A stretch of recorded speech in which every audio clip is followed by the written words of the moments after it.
Hello guys, എല്ലാവർക്കും tech four അവർ മലയാളത്തിന്റെ പുതിയ വീഡിയോയിലേക്ക് സ്വാഗതം. നമ്മൾ കുറച്ച് നാൾക്ക് ശേഷമാണ് ഒരു വീഡിയോയുമായിട്ട് വരുന്നത്. അപ്പോൾ നമ്മൾ ഇന്ന് ചെയ്യാൻ പോകുന്നതെന്ന് പറഞ്ഞാൽ നമ്മുടെ ഓട്ടോമാറ്റിക് ഹാൻഡ് സാനിറ്റൈസർ. നേരത്തെ നമ്മൾ ഒരെണ്ണം ചെയ്തായിരുന്നു. അത് കോഡിംഗ് ഒന്നും ഇല്ലാണ്ട് നമ്മൾ ഒരു ഓട്ടോമാറ്റിക് ഹാൻഡ് സാനിറ്റൈസർ ഉണ്ടാക്കുന്നത് ചെയ്തായിരുന്നു. ഇനിയിപ്പോൾ നമുക്ക് കോഡിംഗ് ഒക്കെ വെച്ച്, അതായത് ഏതെങ്കിലും ഫൈനൽ ഇയേഴ്സിനൊക്കെ പ്രൊജക്റ്റ് ചെയ്യാൻ വേണ്ടി ഹെൽപ്ഫുൾ ആവുന്ന ഒരു കാര്യമാണത്. അപ്പോൾ അതുവേണ്ടി അതാണ് നമ്മൾ അടുത്ത ചെയ്യാൻ പോകുന്നത്. അത് ചെയ്യുന്നതിന് മുമ്പ് അതിനകത്ത് ഉപയോഗിക്കുന്ന അൾട്രാസോണിക് സെൻസർ, അതാണ് നമ്മൾ അതിനകത്ത് ഉപയോഗിക്കുന്ന സെൻസർ എന്ന് പറഞ്ഞാൽ അൾട്രാസോണിക് സെൻസറാണ്. അപ്പോൾ ആ അൾട്രാസോണിക് സെൻസർ എങ്ങനെ ആർഡിനോയുമായിട്ട് കോമ്പാക്ട് ചെയ്ത് നമുക്ക് ചെയ്ത് നോക്കാം എന്നറിയാൻ വേണ്ടിയിട്ടാണ് നമ്മൾ ഇന്ന് ചെയ്യുന്നത്. അപ്പോൾ നമ്മളിപ്പോൾ ഇന്ന് ചെയ്യുന്നതെന്ന് പറഞ്ഞാൽ അൾട്രാസോണിക് സെൻസറിനെ വെച്ചിട്ട് നമ്മൾ ഡിസ്റ്റൻസ് മെഷർ ചെയ്യാൻ വേണ്ടിയിട്ടുള്ള ഒരു പ്രോജക്റ്റാണ് നമ്മൾ ചെയ്യാൻ പോകുന്നത്.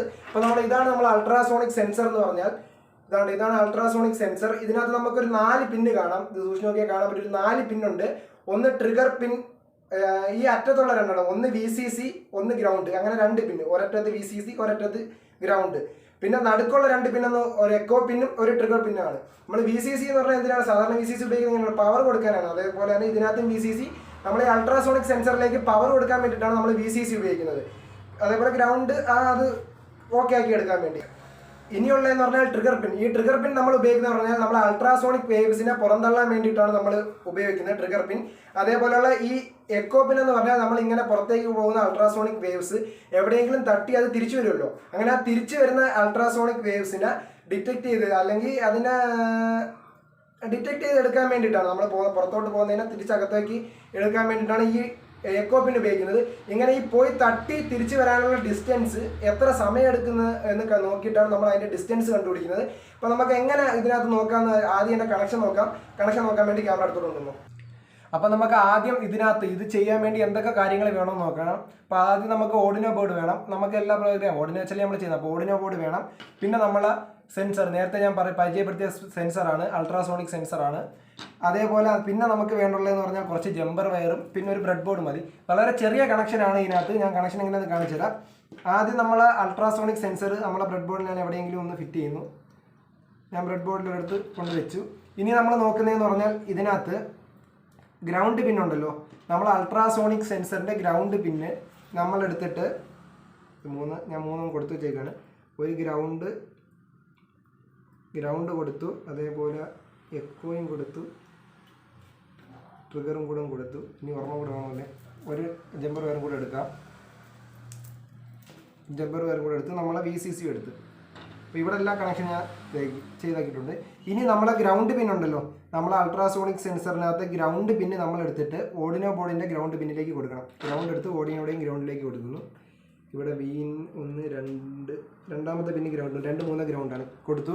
പിന്നെ എന്ന് പറഞ്ഞാൽ നമ്മളെ VCC, ഇതിനകത്ത് VCC എടുത്ത് നമ്മൾ ഓർഡിനോയുടെ VCCയിലേക്കും കൊടുക്കുന്നു. ഇത്രയും ചെയ്തപ്പോഴത്തേക്ക് ഇതിനകത്ത് കറണ്ട് വരാനുള്ള കാര്യങ്ങൾ ചെയ്തു. ഇനി നമ്മൾ ട്രിഗർ പിന്നുണ്ട്, എക്കോ പിന്നുണ്ട്. അതിനെ നമുക്ക് കൊടുത്താൽ മതി. നമ്മൾക്ക് ട്രിഗർ പിന്നിന് 9ലേക്കും എക്കോ പിന്നിന് 10ലേക്കും, ഡിജിറ്റൽ ഇൻപുട്ട് 9ഉം ഡിജിറ്റൽ ഔട്ട്പുട്ട് 9ഉം ഡിജിറ്റൽ ഔട്ട്പുട്ട് 10ലേക്കും കൊടുക്കാം. അപ്പോഴത്തേക്ക് ഇവിടെ നമുക്ക് 9, 10 എന്നുള്ള പിന്നുണ്ട്. അപ്പം നമ്മൾ എക്കോ പിന്നെ നമ്മൾ കൊടുക്കുന്നതെന്ന് പറഞ്ഞാൽ 10ലേക്കാണ്. എക്കോ പിന്നെ ഞാൻ ഉപയോഗിച്ചത് ഏത് വയറായിരുന്നു? മഞ്ഞ വയർ. അപ്പം മഞ്ഞ വയറെടുത്ത് ഞാൻ 10 കൊടുക്കുന്നു. 8, 9, 10. 10ലേക്ക് കൊടുത്തു, മറ്റേതെടുത്ത് 9ലേക്കും കൊടുത്തു. ഇത്രയുള്ള കണക്ഷൻ, സിമ്പിൾ ആയിട്ടുള്ളൊരു സർക്യൂട്ടാണ്. ഇനി നമുക്ക് ഇതിനകത്ത് കോഡ് എഴുതാം. കോഡ് എഴുതി കഴിഞ്ഞിട്ട് നമുക്ക് ഇത് വെച്ചിട്ട് എങ്ങനെ ഡിസ്റ്റൻസ് മെഷർ ചെയ്യുമെന്ന് നോക്കാം. അപ്പോൾ നമ്മളിനി കോഡ് എഴുതാൻ പോവുകയാണ്. കോഡ് എഴുതാൻ വേണ്ടി നമ്മൾ ഓർഡിനോ ഐ ഡി ഞാൻ ഓപ്പൺ ചെയ്തിട്ടുണ്ട്. ഇനി നമുക്ക് ആദ്യം വേണ്ടുള്ളത് നമ്മൾ കൊടുത്ത പിന്നിനെ എല്ലാം ഡിഫൈൻ ചെയ്യുകയാണ് വേണ്ടുള്ളത്. അപ്പോൾ നമുക്ക് ആദ്യം ട്രിഗർ പിന്ന്, നമ്മൾ ട്രിഗർ പിന്നല്ലേ കൊടുത്തത്, അതിന് ഇൻഡ് ട്രിഗ് പിന്നെന്നും കൊടുക്കാം. അത് നമ്മൾ ട്രിഗർ പിൻ എത്രയിലായിരുന്നു കൊടുത്തത്? നമ്മൾ 9ലേക്കായിരുന്നു കൊടുത്തത്. 9 എന്ന പിന്നിലേക്കായിരുന്നു കൊടുത്തത്. അപ്പോൾ 9 എന്ന് കൊടുക്കാം. അടുത്തതെന്ന് പറഞ്ഞാൽ നമുക്ക് അടുത്ത പിന്ന് നമ്മൾ എക്കോ പിന്ന്, ഇൻഡ് എക്കോ പിൻ, അത് നമുക്ക് എതിൽ കൊടുക്കാം? 10ലേക്കും കൊടുക്കാം. അപ്പോഴത്തേക്ക് ട്രിഗർ പിന്നെ നമ്മൾ ഇനിഷ്യലൈസ് ചെയ്തു. അതേപോലെ നമ്മൾ എക്കോ പിന്നെ നമ്മൾ ഇനിഷ്യലൈസ് ചെയ്ത് കഴിഞ്ഞു. ഇനി നമുക്ക് വേണ്ടുള്ളതെന്ന് പറഞ്ഞാൽ നമ്മളെ വേരിയബിൾസിനെയും കൂടെ ഡിക്ലെയർ ചെയ്യണം. ബാക്കി അതിനകത്ത് വേണ്ടുള്ളത് നമ്മൾ ഡിസ്റ്റൻസ് അല്ലേ കണ്ടുപിടിക്കാൻ പോകുന്നത്. അതുകൊണ്ട് നമുക്കൊരു ലോങ് ഡേറ്റ ടൈപ്പിലുള്ള ഒരു വേരിയബിൾ തന്നെ എടുക്കാം. ലോങ് ഡിസ്റ്റൻസ് എന്ന് പറഞ്ഞൊരു വേരിയബിൾ എടുക്കാം. ഓക്കെ, ലോങ് ഡേറ്റ ടൈപ്പിലുള്ളതാണത്. അടുത്തതെന്ന് പറഞ്ഞാൽ നമുക്ക് വേണ്ടുള്ളത് ഡ്യൂറേഷനും വേണം. കാരണം അത് അവിടെ പോയിട്ട് അവിടെ നിന്ന്, അതായത് നമ്മൾ എമിറ്റ് ചെയ്യുന്നത് തിരിച്ചു വരാൻ വേണ്ടിയുള്ള ഡ്യൂറേഷൻ നമുക്ക് കണ്ടുപിടിക്കണ്ടേ. അപ്പൊ ലോങ്ങിൽ തന്നെ എടുക്കാം. ലോങ് ഡ്യൂറേഷൻ കൊടുക്കുന്നു. അത് കൊടുത്തു. ഇത്രയും കഴിഞ്ഞപ്പോൾ നമ്മൾ ഇനിഷ്യലൈസേഷൻ പാർട്ട് കഴിഞ്ഞു. പക്ഷേ ഇത് ഇവിടെ എല്ലാവരും എഴുതേണ്ടുള്ളത് എന്ന് പറഞ്ഞാൽ ഞാൻ ആ സെറ്റപ്പ് ഫംഗ്ഷനകത്ത് എഴുതി, ഇവിടെ അല്ല എഴുതേണ്ടുള്ളത്. നമ്മൾ സെറ്റപ്പ് ഫംഗ്ഷന് മുമ്പാണ്, ഇനിഷ്യലൈസേഷൻ പാർട്ടൊക്കെ അതിന് മുമ്പാണ് നമ്മൾ എഴുതേണ്ടുള്ളത്. അപ്പൊ ഞാൻ ജസ്റ്റ് കോപ്പി ചെയ്ത് ഇവിടെ കൊണ്ടിട്ടു. ഓക്കെ, കുഴപ്പമില്ല, ഓക്കെ ആയിട്ടുണ്ട്. ഇനി നമ്മളെ സെറ്റപ്പ് ഫംഗ്ഷൻ, അതിനകത്ത് നമ്മളെ പിൻ മോഡ്, ട്രിഗർ പിന്നിന് നമുക്ക് ഔട്ട്പുട്ട് അല്ലേ, ട്രിഗർ പിന്നി എന്ന് പറഞ്ഞാൽ അത് എമിറ്റ് ചെയ്യുന്നില്ല. അപ്പം ആ ട്രിഗർ പിന്നിന് ഔട്ട്പുട്ട് ആയിട്ടും അതേപോലെ എക്കോ പിന്നിന് ഇൻപുട്ട് ആയിട്ട് നമുക്ക് ചെയ്യണം, സെറ്റ് ചെയ്യണം. അതിന് നമ്മൾ പിൻ മോഡ് എന്ന ഫംഗ്ഷൻ വിളിച്ചിട്ട് അതിനകത്ത് trig pin comma output, trigger പിന്നിന് output ആക്കി വെച്ചു. ബ്രാക്കറ്റ് ക്ലോസ് ചെയ്ത് ഒരു സെമി കോളം കൊടുത്തു. ഇനി അടുത്തതെന്ന് പറഞ്ഞാൽ പിൻ മോഡ് വിളിച്ചിട്ട്, പിൻ മോഡിനെയൊക്കെ കോഡിംഗ് സ്റ്റാൻഡേർഡ് രീതിയിലാണ് എഴുതേണ്ടുള്ളത്. ഫംഗ്ഷൻ എഴുതുമ്പോഴത്തേക്ക് ക്യാമൽ കേസിംഗ് ആണ് ചെയ്യേണ്ടുള്ളത്. അതായത് പിന്നും എക്കോ പിന്നും. എക്കോ പിൻ നമുക്ക് ഇൻപുട്ട് അല്ലേ, നമുക്ക് പോയി വരുന്ന സാധനം തിരിച്ചെടുക്കല്ലേ എക്കോ പിൻ ചെയ്യുന്നത്, അതുകൊണ്ട് അതിന് ഇൻപുട്ടും ആക്കാം. ഇത്രയും ചെയ്യുമ്പോഴത്തേക്ക് നമ്മളെ സെറ്റപ്പ് ഫംഗ്ഷൻ കഴിഞ്ഞെന്നാണ് വിചാരിക്കുന്നത്. ഇനി വല്ല ഉണ്ടെങ്കിൽ, ഇല്ലല്ല കഴിഞ്ഞിട്ടില്ല. നമ്മളെ സീരിയൽ മോണിറ്റർ, നമ്മൾ സീരിയൽ മോണിറ്ററിനകത്തല്ലേ ഈ കാര്യം കാണുന്നത്. അതായത് നമ്മൾ കൊടുക്കുന്നത്, നമ്മളെ ഡിസ്റ്റൻസ് കണ്ടുപിടിച്ച് വരുന്നത് നമ്മൾ സീരിയൽ മോണിറ്ററിനകത്തല്ലേ കാണുന്നത്. അതുകൊണ്ട് നമുക്കൊരു serial begin, serial monitor open ചെയ്യാൻ വേണ്ടിയിട്ടാണ് സീരിയൽ ബിഗിൻ എന്ന് പറയുന്നത് നമ്മൾ വിളിക്കുന്നത്. സീരിയൽ ഡോട്ട് ബിഗിൻ വിളിക്കണം. അത് 9600 എന്നുള്ള ഒരു പോർട്ടിലായിട്ടാണ്, 900 അല്ല 9600 എന്ന് പറയുന്ന ഒരു പോർട്ടിലേക്കാണ് വരുന്നത്. അപ്പോഴത്തേക്ക് അങ്ങനെ കൊടുത്തു. ഓക്കെ, ഇത്രയും കഴിഞ്ഞപ്പോഴത്തേക്ക് നമ്മളെ സെറ്റപ്പ് ഫംഗ്ഷൻ കഴിഞ്ഞു. ഇനി നമുക്ക് വേണ്ടുള്ള ലൂപ്പ് ഫംഗ്ഷൻ, അതായത് കണ്ടിന്യൂസ് ആയിട്ട് എക്സിക്യൂട്ട് ആവാനുള്ള സ്റ്റേറ്റ്മെന്റ്സ് കൊടുക്കുന്നതാണ് നമ്മൾ ലൂപ്പ് ഫംഗ്ഷനകത്ത്. അപ്പൊ ലൂപ്പ് ഫംഗ്ഷനകത്ത് എഴുതേണ്ടുള്ള കാര്യങ്ങളാണ് നമ്മൾ ആദ്യം ചെയ്യുന്നത്. ആദ്യം നമ്മളെ ഡിജിറ്റൽ റൈറ്റ് വിളിച്ചിട്ട് നമ്മളെ ഏതിനെ, ട്രിഗർ പിന്നിനെ ലോ ആക്കി വെക്കണം. Digital write trig pin comma low. Okay, trigger പിന്നിനെ ലോ ആക്കി വെച്ചു. സെമി കോളനാണുള്ള, ഞാൻ കോളൻ ഇട്ടു. ഓക്കെ, ലോ ആക്കി വെച്ചു. ഇനി അടുത്ത വേണ്ടതെന്ന് പറഞ്ഞാൽ നമ്മൾ അതിന്റെ ഡിലേ ആണ്. ഡിലേ നമ്മൾ ഇവിടെ കൊടുക്കുന്ന പറഞ്ഞാൽ മറ്റേനകത്തെ പോലെ ഡിലേ അല്ല, ഡിലേ മൈക്രോ സെക്കൻഡ് ആണ് നമ്മൾ ഉപയോഗിക്കുന്നത്. അങ്ങനെ ഒരു ഫംഗ്ഷൻ ഉണ്ട്, ഡിലേ മൈക്രോ സെക്കൻഡ് എന്ന് പറഞ്ഞൊരു ഫംഗ്ഷൻ ആണ് നമ്മൾ ഇവിടെ യൂസ് ചെയ്യുന്നത്. Delay micro seconds, S small ആണ്, സെക്കൻഡ്സ്, ഡിലേ മൈക്രോ സെക്കൻഡ്സ്. അതൊരു 2 മൈക്രോ സെക്കൻഡ് ആക്കി നമ്മൾ സെറ്റ് ചെയ്യുന്നു. അതായത് 2 സെക്കൻഡിലേക്ക് നമ്മളെ ട്രിഗർ പിന്ന് ലോ ആയിട്ട് ഇരിക്കുകയാണ് ചെയ്യുന്നത്. ഇനി സ്റ്റാർട്ട് ചെയ്യുമ്പോഴത്തേക്ക് നമ്മൾ ട്രിഗർ പിന്നിനെ ഹൈ ആക്കണം. അപ്പൊ ഞാൻ ഇത് അങ്ങ് കോപ്പി ചെയ്യാണ്. എല്ലാം പിൻ എക്സ് അടിച്ചോ, control V, control A, control എടുത്തിട്ട് എല്ലാം. ഓക്കെ, കൺട്രോൾ സി അടിച്ചു. അതിനെ കോപ്പി ചെയ്ത് ഞങ്ങൾ പേസ്റ്റ് ചെയ്യാണ്. എന്നിട്ട് ഈ ലോ മാറ്റിയിട്ട് ഇനി നമ്മൾ ട്രിഗർ പിന്നിനെ ഹൈ ആക്കി കൊടുക്കുകയാണ്. ആ ലോ മാറ്റിയിട്ട് നമ്മൾ ഹൈ ആക്കി കൊടുക്കുകയാണ് ചെയ്യുന്നത്. ഹൈ ആക്കി കൊടുത്തു. ഇനി അടുത്തെന്ന് പറഞ്ഞാൽ അതിന്റെയും ഡിലേ കൊടുക്കണം. അതിന് ഇതും കോപ്പി ചെയ്യാം. എല്ലാം കൂടെ കോൾ എഴുതി സമയം കളയണ്ടല്ലോ, കോപ്പി പേസ്റ്റ് ചെയ്തിട്ടാൽ മതിയല്ലോ. അത് നമുക്ക് 2 സെക്കൻഡിലേ വേണ്ടല്ലോ, നമുക്കൊരു 10 സെക്കൻഡിലേക്കാണ് അത് കൊടുക്കുന്നത്. അപ്പൊ അത് 10 കൊടുത്തു. ഓക്കെ ആയി. ഡിലേ മൈക്രോ സെക്കൻഡ് 10 കൊടുത്തു. ഇനി ഡിജിറ്റൽ റൈറ്റ്, ഇനി ട്രിഗർ പിന്നിനെ ലോ ആക്കണം. അപ്പം വീണ്ടും ഇത് തന്നെ കോപ്പി പേസ്റ്റ് ചെയ്യാണ്.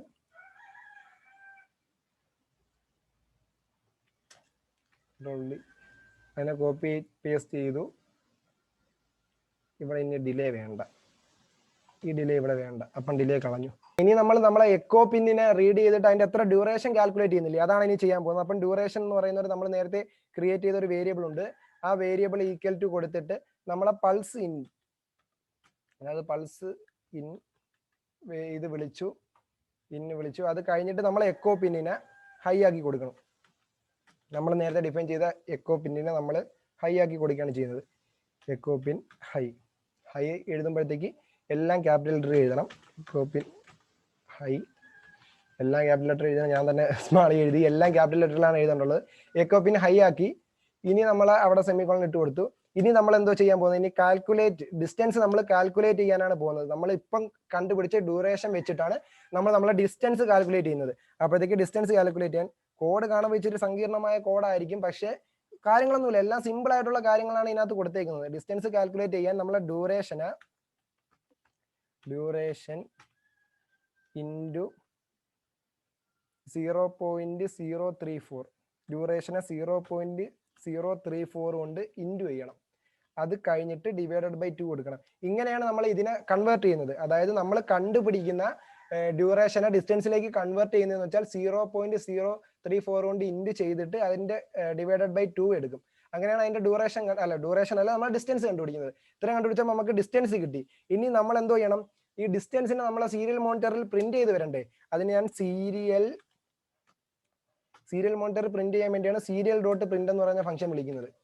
അതായത് സീരിയൽ മോണിറ്ററിൽ ഈ ഡിസ്റ്റൻസ് നമുക്ക് പ്രിന്റ് ആയി വരും. Serial dot print. അതിനകത്ത് ഫസ്റ്റ് നമുക്ക് ഡിസ്റ്റൻസ് എന്ന് പറഞ്ഞ് ജസ്റ്റ് ഒരു പ്രിന്റിംഗ് സ്റ്റേറ്റ്മെന്റ് കൊടുക്കാം. ഡിസ്റ്റൻസ് പ്രിന്റിംഗ് സ്റ്റേറ്റ്മെന്റ് ആണ് നമ്മൾ ഡബിൾ ഇൻവെർട്ടർ കോമയ്ക്കകത്ത് കൊടുത്തത്. ഡിസ്റ്റൻസ് ഒരു ഭംഗിക്ക് വേണ്ടി ഒരു കോളനൊക്കെ കൊടുത്ത് ഒരു ഭംഗിയാക്കിയൊക്കെ ഇടാം. ഓക്കെ, ഡിസ്റ്റൻസ് കൊടുത്തു, സെമി കോളൻ ഇട്ടു. ഇനി നമ്മൾ കണ്ടുപിടിച്ചത് പ്രിന്റ് ചെയ്യണം. അപ്പൊ സീരിയൽ ഡോട്ട് പ്രിന്റ്. നേരത്തെ നമ്മൾ പ്രിന്റ് ഉപയോഗിച്ച് ഇനി രണ്ടാമത് ഉപയോഗിക്കുന്നത് വെച്ചാൽ പ്രിന്റ് എൽ എൻ ആണ്. പ്രിന്റ് എൽ എൻ ഉപയോഗിക്കുന്നത് വെച്ചാൽ ന്യൂ ലൈൻ വരാൻ വേണ്ടിയിട്ടാണ് നമ്മൾ പ്രിന്റ് എൽ എൻ ഉപയോഗിക്കുന്നത്. പ്രിന്റ് കൊടുത്താൽ ആ ലൈനിൽ തന്നെ പ്രിന്റ് ചെയ്യും. പ്രിന്റ് എൽ എൻ കൊടുത്താൽ അത് കഴിഞ്ഞ് ഒരു ന്യൂ ലൈനിലായിരിക്കും പ്രിന്റ് ചെയ്യുന്നത്. അപ്പം പ്രിന്റ് എൽ എൻ കൊടുക്കുന്നു. അത് നമ്മൾ ജാവയിൽ system dot out dot print l n അല്ലെങ്കിൽ പ്രിന്റ് ജാവ പഠിക്കുമ്പോഴത്തേക്ക് ആ പ്രിന്റ് എൽ എനും പ്രിന്റ് ഒക്കെ എങ്ങനെയാണെന്ന് കറക്റ്റ് എല്ലാവർക്കും അറിയാൻ പറ്റും. ഡിസ്റ്റൻസ് നമ്മൾ കണ്ടുപിടിച്ച ഡിസ്റ്റൻസ് പ്രിന്റ് ചെയ്യുന്നു. അതുകൊണ്ട് സെമികോളൻ അല്ല ഡബിൾ ഇൻവെർട്ടർ കോമയിലൊന്നും നമ്മൾ കൊടുത്തിട്ടില്ല. നമ്മൾ കണ്ടുപിടിച്ച ഡിസ്റ്റൻസിനെ ജസ്റ്റ് പ്രിന്റ് ചെയ്യുന്നേ ഉള്ളൂ. പ്രിന്റ് ചെയ്യാൻ വേണ്ടി ഓക്കെ ബ്രാക്കറ്റ് ക്ലോസ് ചെയ്തു.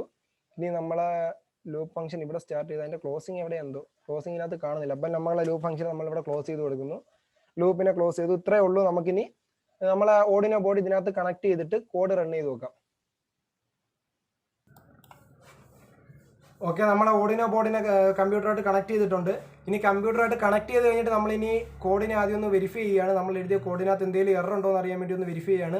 വെരിഫൈ ചെയ്യാൻ പറയുമ്പോൾ സേവ് കാണിക്കുന്നുണ്ട്. ഓക്കെ, വെരിഫൈ ആവുന്നുണ്ട്. എന്തെങ്കിലും എറർ ഉണ്ടെങ്കിൽ ഇപ്പം കാണും. കോഡിനെ കമ്പൈൽ ചെയ്തുകൊണ്ടിരിക്കുകയാണ്. കമ്പൈലേഷൻ സ്റ്റാർട്ടായിട്ടുണ്ട്.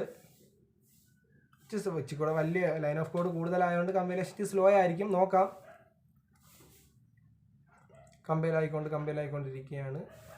ഓക്കെ, കമ്പൈൽ ആയിട്ടുണ്ട്. ഇതിനകത്ത് എററൊന്നുമില്ല. നമ്മൾ എഴുതിയ കോഡിനകത്ത് എററൊന്നുമില്ല.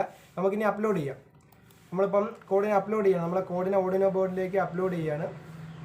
അപ്പോൾ കോഡിനെ അപ്ലോഡ് ചെയ്തിട്ടുണ്ട്. നമുക്ക് ഇനി സീരിയൽ മോണിറ്റർ ഒന്ന് ഓപ്പൺ ചെയ്ത് നോക്കാം. സീരിയൽ മോണിറ്റർ ഓപ്പൺ ചെയ്യാൻ ഇവിടെ സൈഡിൽ സീരിയൽ മോണിറ്റർ എന്ന് പറഞ്ഞ ഇത് കാണും. അപ്പോൾ സീരിയൽ മോണിറ്ററിന് ഓപ്പൺ ചെയ്യുകയാണ്. സീരിയൽ മോണിറ്ററിനൊന്ന് വലിയ സ്ക്രീൻ വയ്ക്കാം. ഓക്കെ, ഞാൻ ഇപ്പോൾ കൈ എടുത്തൊരു 34, അത് എവിടെ ഇരിക്കുന്ന ഒരു ഒബ്ജക്റ്റിൻ്റെയാണ് 34 വരുന്നത്. പോട്ടെ, ഇപ്പം ഞാൻ ഒരു 4 5 വെച്ച് നോക്കിയാണ്. ഞാൻ 5 വെച്ചത്. അപ്പോൾ അടുത്ത 5 വരുന്നത് നോക്കാം. ഡിസ്റ്റൻസ് 4 5. എൻ്റെ കൈയുടെ അനുസരിച്ച് ചെറിയ വ്യത്യാസം കാണും. അപ്പോൾ എണ്ണിക്കാരെ എടുത്ത് വെച്ച് നോക്കാം. ഞാൻ 6 വെച്ചത്. അവിടെ കറക്റ്റ് 6 വരുന്നുണ്ട്. 6 വെച്ചപ്പോൾ കറക്റ്റ് 6 വരുന്നുണ്ട്. ഇനി ഞാൻ ഒരു 11 വെച്ച് നോക്കാം. സ്കെയിൽ എടുത്ത് വെച്ചേക്കുന്നതെന്ന് പറഞ്ഞാൽ നമ്മൾ ഇത് കറക്റ്റ് അറിയാൻ വേണ്ടിയിട്ടാണ് സ്കെയിൽ എടുത്ത് വെച്ചേക്കുന്നത്. അതായത് നമ്മുടെ ഡിസ്റ്റൻസ് കറക്റ്റ് മെഷർ ചെയ്തെടുക്കാൻ വേണ്ടിയിട്ടാണ് ഞാൻ സ്കെയിൽ വെച്ചേക്കുന്നത്. ഇപ്പോൾ ഇങ്ങനെയാണ് നമ്മൾ അൾട്രാസോണിക് സെൻസർ ഉപയോഗിച്ചുകൊണ്ട് നമ്മൾ ഡിസ്റ്റൻസ് മെഷർ ചെയ്തെടുക്കുന്നത്. കോഡൊക്കെ സിമ്പിളായ കോഡാണ്, ഈസിയാണ് ചെയ്തെടുക്കാൻ വേണ്ടി. ഇനി നമ്മൾ ഈ ഡിസ്റ്റൻസ് മെഷർ ചെയ്ത് വെച്ചിട്ടാണ് നമ്മളിനി അടുത്ത നമ്മളെ ഓട്ടോമാറ്റിക് ഹാൻഡ് സാനിറ്റൈസർ ഉണ്ടാക്കാൻ പോകുന്നത്. നമ്മൾ ഓർഡിനോ വെച്ചിട്ടുള്ള ഓട്ടോമാറ്റിക് ഹാൻഡ് സാനിറ്റൈസർ ഉണ്ടാക്കാൻ പോകുന്ന ഈ ഒരു മെത്തേഡ് വെച്ചിട്ടാണ്. അപ്പോൾ ഇത്രയേ ഉള്ളൂ നമുക്ക് ഇന്നത്തെ വീഡിയോ. ഇഷ്ടപ്പെട്ടാൽ ലൈക്ക് ചെയ്യുക. കൂടുതൽ വീഡിയോയ്ക്ക് ചാനൽ സബ്സ്ക്രൈബ് ചെയ്യുക. കൂടെയുള്ള ബെല്ലൈക്കൺ കൂടി അമർത്തിയാൽ ഞാനിടുന്ന വീഡിയോസിൻ്റെ നോട്ടിഫിക്കേഷൻ നിങ്ങൾക്ക് കിട്ടുന്നതായിരിക്കും. അടുത്ത വീഡിയോ നമുക്ക് ഉടനെ കാണാം. അപ്പം ഓക്കെ, ബൈ.